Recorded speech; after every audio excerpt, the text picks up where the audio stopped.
Thank you for the introduction and for the invitation. I'm really glad to have the opportunity to speak here. And in fact, I wanted to thank the organizers more broadly for organizing this number theory web seminar, where I've attended some fantastic talks, including one that was the motivation for the work I'm going to talk about today. So I'm also very happy about that. So this is joint work with Pietro Corvaja from Udine and Umberto Zannier from the Scuola Normale Superiore in Pisa. And it's motivated, as I will explain later, by a result that was presented in a number theory web seminar, but also by some classical Diophantine problems. So let me start with something really completely elementary in appearance. You take your favorite square-free polynomial of degree at least 3, and you consider the Diophantine equation y squared equals f of x. And it's a theorem of Baker, as a consequence of his theory of linear forms in logarithms, that such a Diophantine equation can be solved effectively. And since it's the first slide, let me spend 1 minute to say precisely what I mean by solving effectively a Diophantine equation. When I say that the set of solutions can be determined effectively, well, what I mean is that typically I mean that the set is finite and that we can give a bound for the size of the largest solution. Or slightly more formally, there is a computable function of the input, so in this case, a computable function of the polynomial f, such that if you look at any solution of this Diophantine equation, its coordinates will be bounded in size by this b of f. And again, if you've never thought about problems of effectivity, a point that should perhaps be stressed is that effective doesn't mean easy, in the sense that once you have an effective bound, in principle, you can find all solutions by simply testing all pairs of integers up to that bound. But of course, typically, well, very often these bounds are astronomical in size. And so actually doing this in practice can be very hard. For example, Baker's method in its original version gives this sort of bound for the hyperelliptic equation y squared equals f of x, something that is triply exponential in something that is itself a complicated function of the degree and the height of the polynomial. So I'm saying this straight away so that later when I claim effectivity for a certain Diophantine equation, I don't feel obliged to give you a full list of solutions that I do not have because these bounds are just too large to be practical. So in order to describe the results I want to talk about, I would like to move from this completely classical elementary language to a more geometric one. We start, so I reformulate the previous problem and many such similar problems in the following terms. We start with a smooth projective curve, let's say over the rationals, and my footnote reminds me to tell you that I will always take my curves to be geometrically integral. And this projective curve will often be the projective closure of some given affine curve, but it doesn't need to be. The main object can just be the projective curve in itself. And if you want to look at an example, if you want to study the Diophantine equation y squared equals a polynomial of degree 3, the relevant smooth projective curve will be the projective closure given by this homogeneous equation. Then in order to recover the affine curve from the projective one, what you do is you fix a finite number of points on the projective curve and you let C without tilde be the affine curve you obtain by deleting these points from the projective curve. And again, for the problem in the example, there is just one point at infinity, namely that of coordinates 0, 1, 0. And let me stress something here. So there are two possible points of view. Either you start with an affine curve, you take the projective completion, and then the points at infinity, so-called points at infinity Q1, QR, are uniquely determined by these data, or you do the opposite. You start with a smooth projective curve, and you fix the points you want to delete. Both points of view are perfectly acceptable. And once you've set up things this way, the classical integral points of the affine curve C can also be interpreted in the following way. They are the points of the projective closure C tilde that do not reduce to any of the points at infinity modulo any prime P. So one intuitive way of thinking about this is that if you have a point that is actually integral, you can reduce it modulo P for any prime P, and it will stay a finite point modulo any prime P. Whereas if it has denominators, well, when you reduce modulo prime that divides one of the denominators, the reduction of the point P will be one of the points at infinity. And here I should also maybe recall that since C tilde is projective, its integral or rational points are the same thing. And continuing, oh, yes, and an important remark is that the more points at infinity you add, Well, the smaller your affine curve, the more conditions you're adding in this congruence P not congruent to Qi. And so this makes C of Z smaller and in general easier to determine. Certainly formally easier in the sense that you have more conditions and often also easier in practice.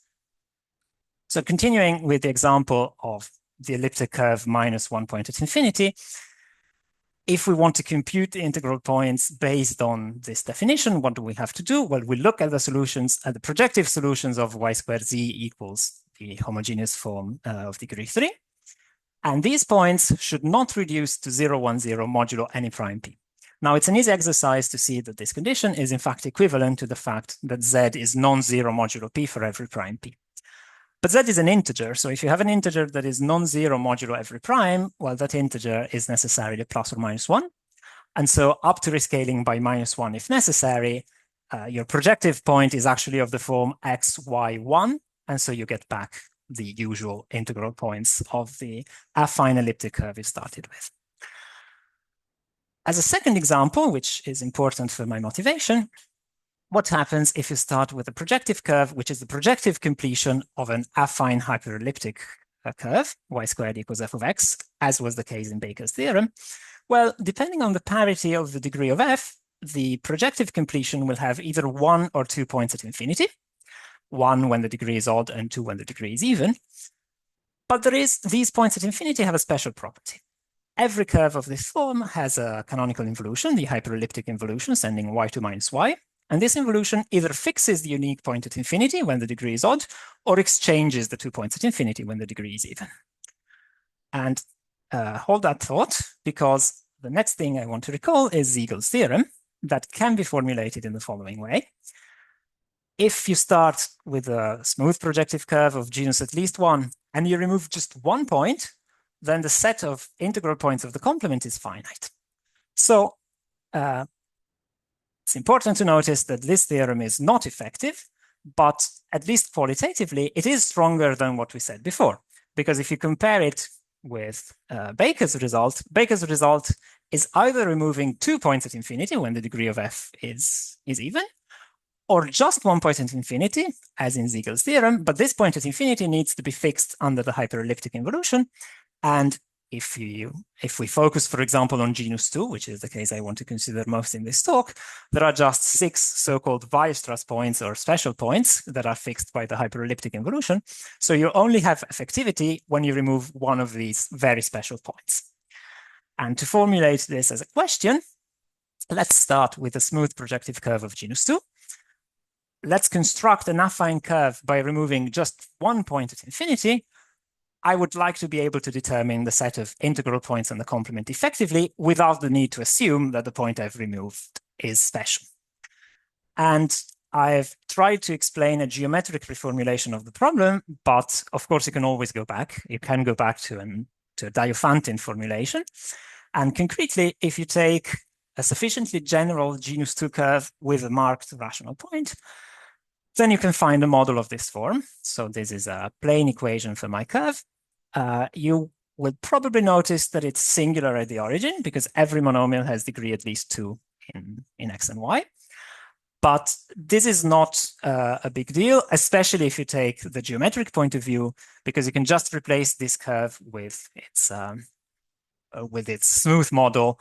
And there's just a unique singular point that will correspond to some points in the smooth model, and everything else corresponds bijectively. So it's working with singular models is not a problem in this context.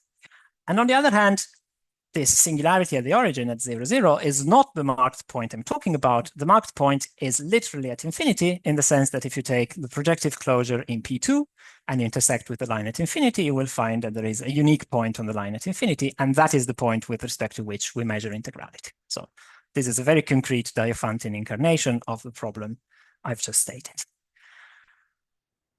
Before I go on and I state the results I want to talk about, I want to, first of all, say that all of this can be extended to other number fields. So far I've been working over Q, but you can in fact work over any number field K. And the ring of integers can, of course, be replaced by the ring of integers of the number field, but also by more general rings, the rings of S integers. Probably all of you will be familiar with them, but in case you're not, this is the generalization where you allow the inversion of finitely many primes of the ring of integers. So over the rational numbers, you have the usual integers, and the S integers will be rational numbers whose denominators can be factored using only a given set of primes. So denominators will be powers of 2 times powers of 3, for example. Okay, and what I want to do is give a definition of effectivity for integral points in a very general context. So I start with a smooth projective curve defined over Q bar. So of course, this can be defined over some number fields, but I'm not going to specify the number field in advance. I'm going to assume it's of genus at least 2, and that there is a marked point Q. We construct the affine curve C given by the complement of this point. And I will say that there is effectivity for the integral points of C if the following holds. Roughly speaking, whenever you can write down a model over any field, you can determine the integral points over that field. More specifically, I want that for every number field K, for every finite set of places S of K, so for any ring of S integers OKS, and for every model of your curve that you can write down using coefficients in this ring of S integers, the set of OKS integral points of C, which is finite by a generalization of Ziegel's theorem, can be determined effectively. So this will be my definition of effectivity. In terms of this, what we have are results about families of curves of genus 2. So as a first example, I wanted to give something very concrete. We consider here this 2 parameters family of curves of genus 2 presented by equations of the form I showed before. So these are again singular at the origin and have a single point at infinity. And what's the conclusion? The conclusion is that there is a set of pairs of algebraic numbers, which is quite substantial in the sense that this set is dense in C2, and such that whenever you consider a curve where the coefficients A, B are taken from this set, there is effectivity for the integral points of this curve. I think this is already quite explicit. It's an easy, the equation has an easy form. You might want to see some concrete values of A and B. The method tends to give values that lie in large number fields. So I'm going to give you an example that's taken from a family that is a bit more complicated, but at least I can give you a simple point over Q. For example, I claim that there is effectivity for the integral points of this very concrete equation, which is again essentially of the same form. As I've explained, this is the general form for curves of genus 2 with 1 point at infinity. It's a singular model for that. Now, this might seem a bit specific in the sense that it's a specific family of curves. So let me state something a bit more general. Here I start with any family of projective curves of genus 2, defined again over the algebraic closure of the rationals. T is some base space that parameterizes the curves you're looking at. And I also give myself a section. So what's a section? It's simply a map from the base space T into X tilde. I'm going to use this section to mark 1 point on each curve of my family. This will be my point at infinity. I make 2 assumptions about this family. One is pretty mild, namely that the point Q of T is generically smooth on the corresponding curve. So technically, there's a dense open subset of the base such that the point Q of T is smooth in the fiber X of T. And the second assumption is more substantial. What I ask is that the moduli map from T to the moduli space of genus 2 curves is dominant. So I'm going to try and explain what that means in concrete terms. There's a certain quasi-projective variety M2 that parameterizes, at least over algebraically closed fields, parameterizes isomorphism classes of genus 2 curves. So for every point of your base T, you have the fiber of your family, which is a curve of geometric genus 2. So to be completely precise, you take the unique smooth projective curve that is birational to it. This is a point in M2. So this defines a map from T to M2. And what I'm asking is that this map be dominant. So in other terms, since M2 is a 3-dimensional variety, what I'm asking is that this family genuinely depends on 3 parameters. And the conclusion is very similar to the previous slide. So there is a subset of algebraic points of the base that is dense in the set of complex points of the base, such that there is effectivity for the integral points of the corresponding affine curve. So what do? I take the fiber of X tilde over my point little t, and I remove the point Q of T that is marked by my section. So one remark that I think is important is that this result looks, and in some sense is more general than the one I had on the previous slide, but in a more meaningful sense, it is weaker. Because if you think about it, what one would like is effectivity for every given genus 2 curve. And that would correspond to being able to treat families of dimension 0, where the base is just a point, you just have one curve, and you can't escape from that, you have to treat that specific curve. As you enlarge the dimension of the base, well, you have more space, and so you're more likely to find curves for which you will have effectivity. So the fact that here I'm treating families of dimension 3, whereas in the previous slide I was treating families of dimension 2, well, a specific family of dimension 2, the previous theorem is in a sense stronger. And what we have, in fact, is a result that applies to most two-dimensional families, but is a bit more complicated to state. And so I've decided to just give a concrete example rather than the general statement. And the other comment is about effectivity for the set sigma itself. So this is an existence statement. So now I'm going to talk about the specific set sigma that we construct in our proof. For that specific set sigma, we can say, we can do effectively, we can solve two tasks. One is deciding whether a point is in sigma. So if you give me a point of the base, I know whether it's in sigma or not. I can decide it effectively. And second, if you give me a small disk in the classical topology of the complex points of T of C, I can find for you a point of sigma that lies inside that disk. Again, the usual comments about effectivity applies. This may not be practical. It's possible in principle, but it may take a long time if it's a very small disk. And you ask me to find a point that's very close to a given point. I will just quickly go back to the previous slide to point out how this theorem can be phrased in similar terms as the other one. So here we have a family, XAB. The base space T is just affine space of dimension 2 with parameters A and B. So my family maps to affine space. The fibers are the curves described by this equation. And where is the section Q? Well, the section Q is the point at infinity, which in this case is literally the point at infinity. So if you pass to the projective closure, there will be a unique point at infinity in the closure, and that is my section Q of T. In these coordinates, in the projective coordinates corresponding to this equation, it's just a constant section that gives you the coordinates of the point at infinity. So this is really a more general setting for the case of families of genus of dimension 3. All right, so the effectivity in the theorem comes essentially from a criterion due to Bilu for effectivity for integral points, and the criterion can be stated as follows. You start with a smooth affine curve over the algebraic closure, and let's assume for simplicity that the genus of the corresponding projective curve is at least 1, so we have finitely many points once we remove at least 1 point. If we have an étale cover y of x, and a morphism from this cover to GM squared, I'm going to explain this in a second, whose image is not contained, is not the translate of a subgroup, then there's effectivity for the integral points of x. So what does this all mean? If you're worried about the word étale, don't worry. What you can think of is that you have this cover of curves. Most of what I'm going to do is going to take place over the complex numbers. So you can think about the corresponding Riemann surfaces y of c and x of c. And what I'm asking for is just a genuine topological cover between these Riemann surfaces. Then I have this curve y that dominates x. This curve y maps to GM cross GM. So if you like, C star cross C star. And this is a group. It has subgroups of the form x to the a, y to the b equals 1. I don't want the image of this map to be a translate of such a subgroup. Okay. I thought I should very briefly give a sketch of proof of this result.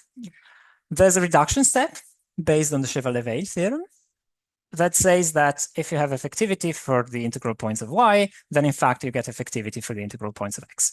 This goes in the opposite direction as you might have been, than what you might have been expecting, in the sense that, of course, if you can find all the integral points in x, while the integral points in y will be points that map to the integral points of x. So you just list the integral points of x and you take the finitely many inverse images in y. But using the Chevalier-Weil theorem, you can actually go in the opposite direction.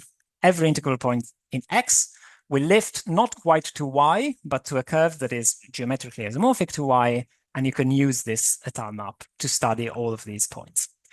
And here, in some sense, this is the main reason why I'm forced to work with this strong notion of effectivity, where I want to change the number field of definition and possibly change the set of primes that I'm inverting, because when I'm applying the Chevalier-Weil theorem, I want to be able to move between different fields and different number rings.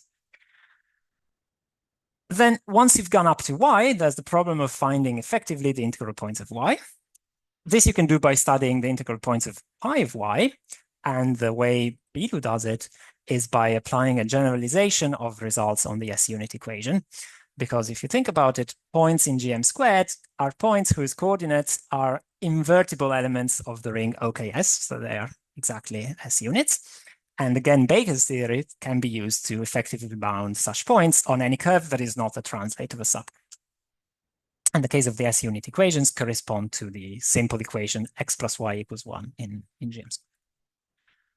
Okay, so I finally come to the real motivation for this work, which is to try and understand how widely this criterion of Bilu can actually be applied. And there are bad news in this direction, because a fairly recent theorem of Landesman and Poonen shows that if you start with a smooth projective curve of genus at least 2 over the complex numbers, then you can find a point of this curve such that the affine curve you obtain by removing this point has no connected étale cover that admits a non-constant morphism to GM. And to apply Bilu's theorem, you actually need 2 independent non-constant morphisms to GM. So in particular, this says that you cannot apply that criterion, except this is a theorem about curves over C. And while it certainly gives strong indications that maybe Bilu's criterion cannot be applied too widely, it's not the end of the story, because again, it's something about C, and sometimes the situation over C and the situation over Q bar can be pretty different. So for example, just to explain what I mean by that, a famous example is given by Bailey's theorem.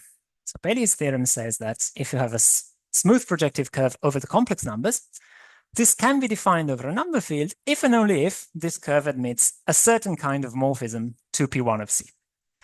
So among the complex curves, the algebraic ones, those that can be defined over the algebraic numbers, are identified by the existence of a certain morphism to P1, and GM is just P1 minus a finite number of points.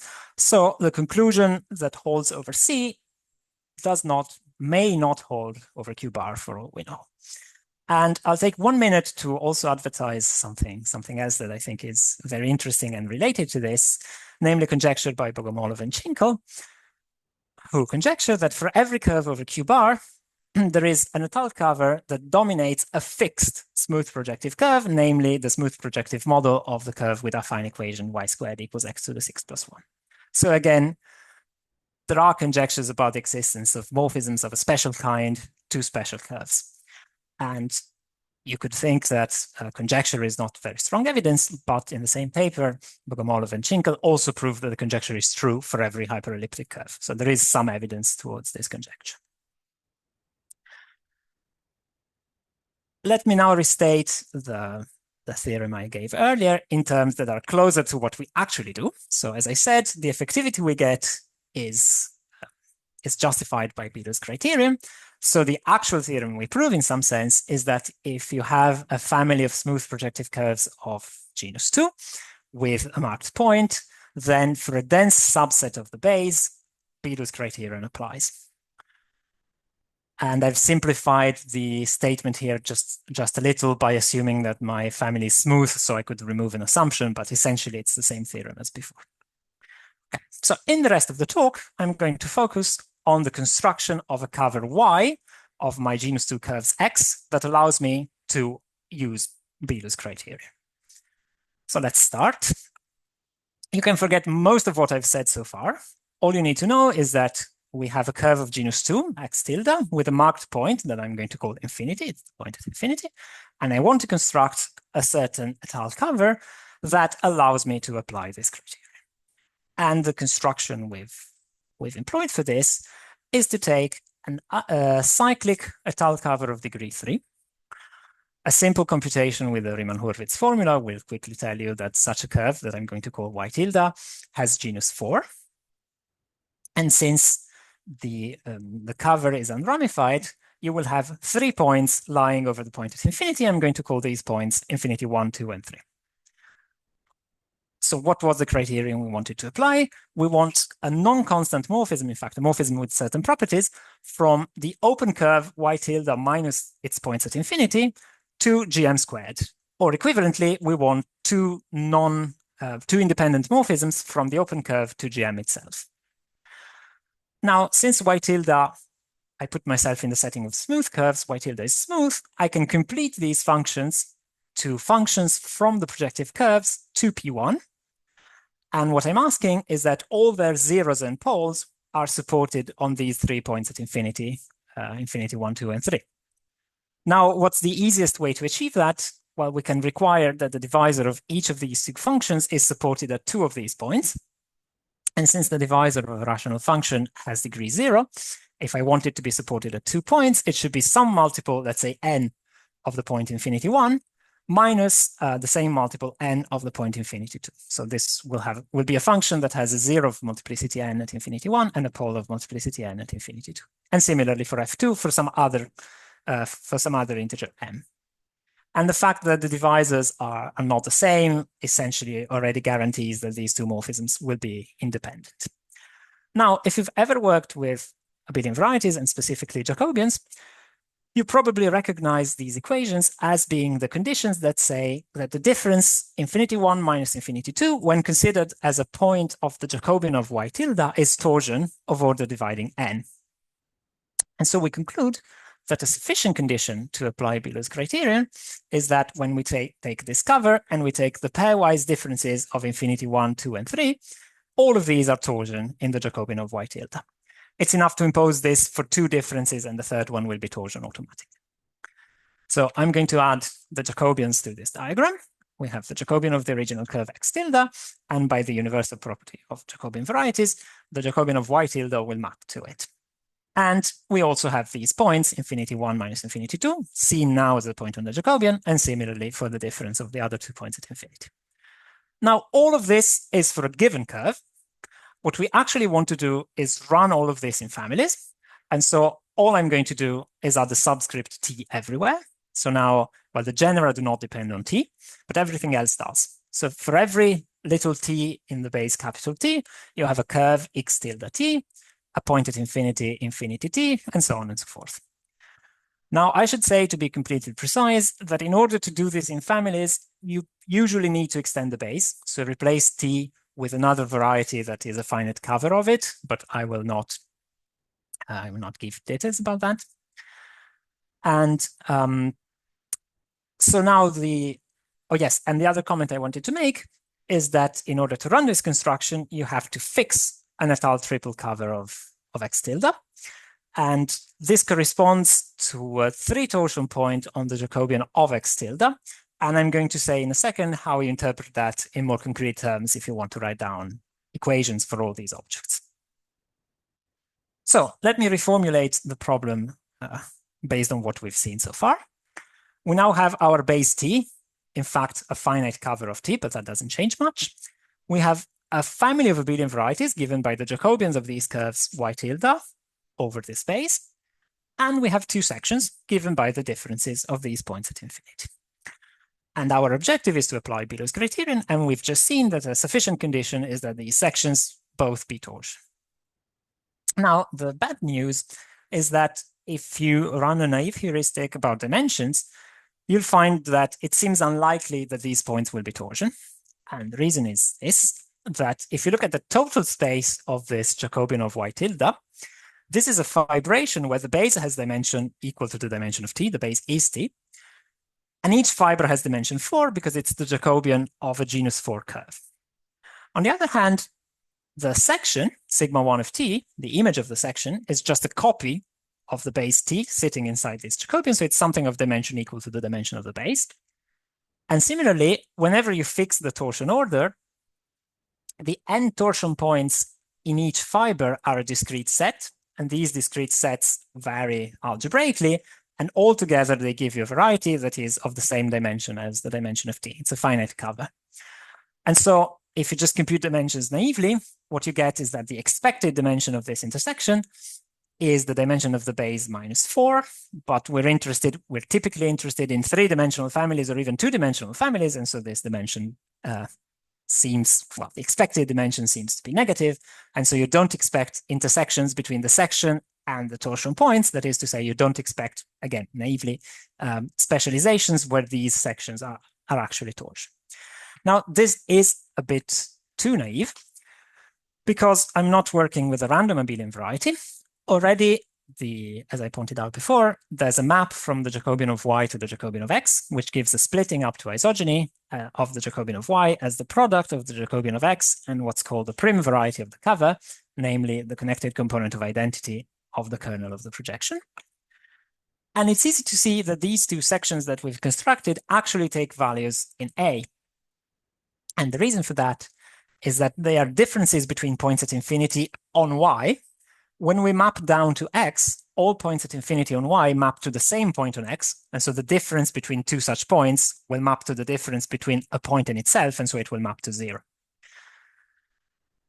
There's also some other structure lying around. Namely, I've taken a cyclic cover of degree 3. So there's a degree 3 automorphism acting on this situation. And you can check very easily that it sends, well, up to renumbering the 3 points at infinity, it sends sigma 1 to sigma 2. Even more structure comes from the fact that this prim variety happens to be isogenous to the square of an elliptic curve. And this is where I tell you how to interpret these things in very concrete terms. So let's start with x tilde that is given, whose function field is given, maybe I should say, by the affine equation y squared equals f of x, where f of x is a polynomial of degree either 5 or 6.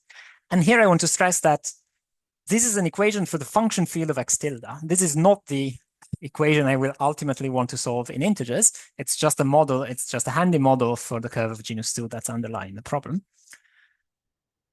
So as I said before, degree 3 étale covers, cyclic degree 3 covers, are parameterized by 3 torsion points of the Jacobian. And one can check that these torsion points can be represented in the following way. You take this polynomial f of x. There's a finite number of ways you can represent that polynomial as the difference between the square and the cube of a polynomial with p of x of degree at most 3 and q of x degree at most 2. And whenever you're given such a decomposition, you can explicitly describe the elliptic curve that comes out of this construction. It's given by the affine equation that you see on your screen. And I should maybe point out that this is not quite precise in the sense that this is not an elliptic curve because it does not have a marked rational point, but it is a curve of genus 1, so you can make it into an elliptic curve by fixing an origin. So let me recap again where we stand. We now have a base space T with this family of abelian varieties lying over it. But in fact, the abelian varieties we care about are just squares of elliptic curves, and I'm going to denote them by curly E to remember that it's not a single elliptic curve, but it's a family that varies. And we have these two sections that we have now seen land inside this specific abelian scheme. In order to apply Bilu's criterion, we would like to know that there are points T where both of these sections are torsion, but actually, since there is an automorphism sending one to the other, one is torsion if and only if the other one is. And so the conclusion is that it suffices to find points where one section takes torsion values. And so we've gained quite a bit with respect to the naive calculation because, for one thing, we're not landing inside a 4-dimensional space, we're landing inside a 2-dimensional space where things are much more likely to intersect. And moreover, we don't need to impose that two sections are torsion, but just one of them, and the other one will be torsion automatically. So in order to finish the proof, I need to explain how we study torsion points on such families of abelian schemes. And to do that, we use something called the Betti map that can be traced back to work of Manin in the paper where he introduced what's now known as the Gauss-Manin connection. And this has since been studied by many authors, including André, Corvaja, Gao, Massa, Zannier, and many other people. And the story goes like this. Well, including one of our hosts, at least. The story goes like this. You start with this family of abelian varieties over a base. And as I told you earlier, this is actually a complex story. So you can safely think about the complex points of this situation. We fix a base point in T, and also a small neighborhood that I'm going to denote by delta. And for technical reasons, I want this delta to be simply connected. But just think about a small neighborhood of T naught in the base. And for a single abelian variety, there is a notion of complex uniformization. So the complex points of an abelian variety form a complex torus, which can be described as the quotient of a complex vector space of some dimension G, the dimension of the abelian variety, modulo lattice. This lattice is just a free Z module of rank 2G, and I'm going to call omega 1, omega 2G the generators. And these generators also happen to be linearly independent over R, so they form a basis of C to the G as an R vector space.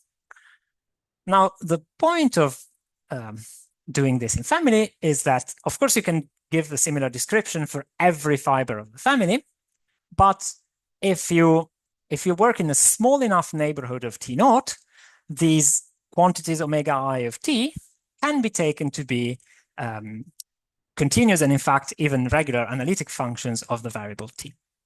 So this is the description I'm going to use. Provided that I work in a sufficiently small neighborhood, the fibers of my abelian scheme will be of the form C to the G modulo lattice, where the generators of the lattice depend analytically on the point T. Now, in our situation, we have something more. We don't just have an abelian scheme, we also have a section. So how do we describe the section? Well, again, if you work in a sufficiently small neighborhood, you can fix what's called an abelian logarithm sometimes. That's just a lift of sigma to the complex vector space C to the G. I'm going to denote this lift by sigma tilde. And once you're working in the vector space C to the G, well, any point in this vector space is an R linear combination of the omega i's of T. And so I can write the lift of my section as this linear combination. And the Betty map of the section is just the vector of coordinates in this basis. So it's the function defined on this neighborhood that sends each small t to the coordinates of the section with respect to the basis omega I. Okay, so just continue from there. Why is this useful to study torsion points? Well, a point is torsion if and only if some multiple of it is 0. And if I look at it in the complex uniformization, being 0 means that there is some multiple that lands inside the lattice I'm quotienting by. So there's some multiple capital N of my lift that lands inside lambda t. But now I can just use coordinates to understand when this happens. I mean, coordinates in the real vector space. Lambda t is the set of vectors that have integral coordinates with respect to my basis. And n times sigma tilde has coordinates nb1 up to nb2g.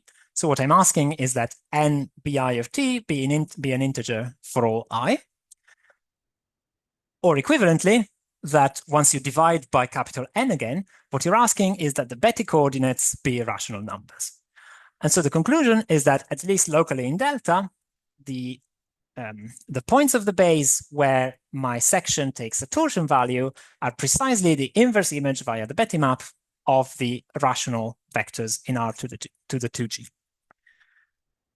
And this is maybe a good time to say that I keep insisting on this small neighborhood because all of this construction can only be run in a small neighborhood, but the base point T0 was completely arbitrary, so I can do this around any point of the base, and this is where I'll get density from. I can work in a neighborhood, but if it's a neighborhood of a random point, then that is not really a restriction. So to go back to our situation, we have a base, and our family is three-dimensional in moduli, so the base space has to be at least three-dimensional. And so as a real manifold is at least six-dimensional. The fibers have dimension 2, have complex dimension 2. And we have this section sigma, which is essentially the difference of 2 points at infinity that I've now projected from the Jacobian of y tilde down to this square of an elliptic curve. Now, what you can prove in this context, and I hope this will be somewhat believable, is that since the base is pretty large with respect to the fibers, this map is a submersion well, there is some work to be done. And in fact, the fact that the abelian scheme is the square of an elliptic scheme helps improving this. But in any case, it is true that this Betti map is a submersion in the sense of differential geometry. And from this, it is straightforward to show that the inverse image of the rational points in R to the 4 is dense in this neighborhood delta. And remember, the inverse image of the rational points of the rational vectors was precisely the set of torsion points contained in this small disk delta. So I've constructed for you a dense set of points in this disk delta where the section takes torsion values. Unfortunately, I'm not quite done yet because all I've shown is that there are complex points where this section takes torsion values. But more precisely, what I've shown is that there is an increasing sequence of n's for which the specialization, the sigma of t, is an n torsion point. So this set of complex points is non-empty for an increasing sequence of n's. And now what you can do, because what you want are algebraic points, not complex points, what you can do is just consider the variety that parameterizes this situation. So the set of points in the base where sigma of t is n torsion. This is actually a subvariety of the base, and it's easy to show that provided that the whole situation, so the abelian scheme was defined over the algebraic numbers, this subvariety is also defined over Q bar. And so now you're done because you've shown that it's non-empty. You've shown that it has non-negative dimension. And so either it has dimension 0, in which case it's a finite set of points defined over Q bar, which is what you want, or it is positive dimensional, which means that you have plenty of specializations where plenty of points where sigma of t is an n torsion point. And among these plenty points, you can find infinitely many, in fact, a dense set that are algebraic. This is simply the statement that if you have a positive dimensional variety of the complex numbers, which is defined over the algebraic closure of Q, you have a dense set of Q bar points. So that shows that there is a dense set of torsion specializations inside the disk delta, but again, the disk delta was arbitrary. And so it shows that there's a dense set of torsion specializations, namely points where we can apply Bilu's criteria. And I will quickly finish with some comments. So to recap, we've given some evidence that maybe Bilu's criterion doesn't apply all the times, but at least it applies sufficiently often, at least in the sense that whenever you have a three-dimensional family of curves of genus 2, there's a dense subset of them where this criterion applies. I haven't said much about the proof in the case where the dimension of the base is equal to 2. So if you think about what we've just done, the real dimension of the base and, well, the actual condition here is that the map to moduli space has an image of dimension 2. If you think about what we've just done, here the real dimension of the base is 4, and the target space has dimension 4. So it's a bit harder to prove that this Betti map is a subjection, submersion. And a key ingredient in doing so, at least for most two-dimensional families, is the fact that so far I've worked with an arbitrary degree 3 cover of my curve. I didn't make any particularly smart choices. There's only finitely many cyclic degree 3 covers of X, but there's more than one. In fact, since they correspond to non-trivial 3 torsion points, there's 80 of them. They come in pairs of isomorphic ones. This gives you, in principle, 40 different ones you can play with. And something we show is that you can always choose such a cover so that the elliptic scheme, and in particular the square of the elliptic scheme that we've constructed, is non-isotrivial. So that means that it really varies. It's not secretly a constant family. If you try to lower the dimension of the base even further, it seems like this shouldn't work, because if the dimension of the base is 2, for example, the real dimension of the base is 2, then you have no right to expect that the Betti map will be a surjection. There are some special cases when we can still do something. And for example, we have this one parameter family, which is built out of the Fermat cubic. So this is concocted in such a way that when you run the construction for a suitable choice of 3 torsion points, the elliptic curve that comes out is the curve x to the 3 plus y to the 3 plus z to the 3 equals 0. Now, this is a pretty special family of curves. It has plenty of automorphisms. For example, you can see that you can act on x with a third root of unity, and it leaves the equation invariant. So that shows that those curves have plenty of automorphisms. But the point at infinity that we choose is a bit hard to describe, but the important feature is that it doesn't play well at all with these automorphisms. So it doesn't seem that there's a way to use these automorphisms to, well, to cheat.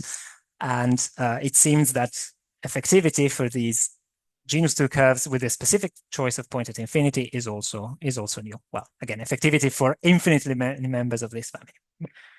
The very last two comments I have are that on the one hand, in some sense, all we've done is apply Bilu's criterion. So for any given example that I can give you, well, effectivity is explained by Bilu's criterion. But the point is that the examples we build are based on torsion points whose order is larger and larger. And if you run through the construction in Bilu's criterion, you will find that you have this degree 3 cover y. You have to map y to gm squared. And the image curve inside gm squared has degree that grows with the order of the torsion point. So what I'm getting at here is that there is no universal formula that explains all of our examples. Our examples are based on the same kind of a construction, so a construction that is Bilu's criterion, but this construction becomes more and more complicated. It's not always the same for all the examples we build. And the very last thing I'm going to say is that this is in some sense the easiest thing you could do. So we've looked at genus 2, which is the first non-obvious case, and we've looked at covers of degree 3. Of course, there's plenty of other genera and plenty of other degrees of covers that one could try to study, and which may also give, if the relevant moduli spaces are a bit bigger, they might also give more examples that are defined over small number fields, because something we've seen is that typically the examples we build tend to be defined over large number fields. We also have some over Q, as the one I've shown you, but typically you find them over large number fields. So if you move to different genera, it's possible that there will be interesting examples also over Q. And with that, I think I'm going to stop, and I thank you all for your attention.